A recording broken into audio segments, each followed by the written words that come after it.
আপনি মাপ আল্লাহ সকলের জীবনের গুনাহ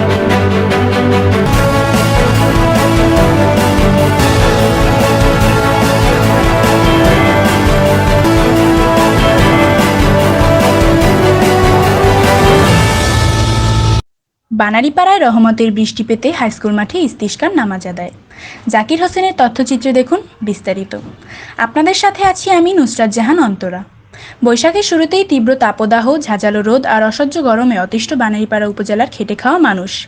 প্রখর রোদ আর অনাবৃষ্টিতে নষ্ট হচ্ছে বিভিন্ন ফসল। তীব্র এই গরম থেকে পরিত্রাণের জন্য আল্লাহর কাছে ক্ষমা চেয়ে বানারীপাড়া ইউনিয়ন ইনস্টিটিউশন মাধ্যমিক বিদ্যালয়ের মাঠে খোলা আকাশের নিচে ইস্তিসকার নামাজ আদায় ও দোয়া করেন মুসল্লিরা।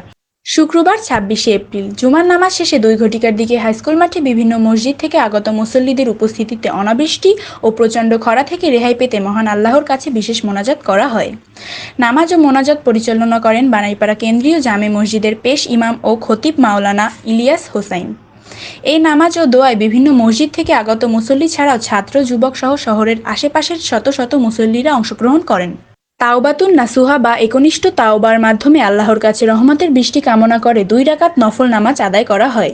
মোনাজাতে মুসল্লিরা কান্নায় ভেঙে পড়েন এবং তওবা ও ক্ষমা প্রার্থনা করেন। এ সময় প্রাকৃতিক দুর্যোগ থেকে মুক্তিসহ দেশ ও জাতির কল্যাণে দোয়া করা হয়।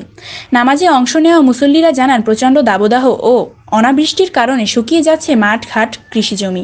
তীব্র খরায় ফসল উৎপাদন নিয়ে দুশ্চিন্তায় পড়েছেন কৃষক। গরমে অতিষ্ঠ হয়ে উঠেছেন মানুষ। এখন চাষাবাদ করতে পারছি না, তাই আল্লাহর অশেষ রহমতের জন্য এই নামাজ আদায় করা হয়েছে।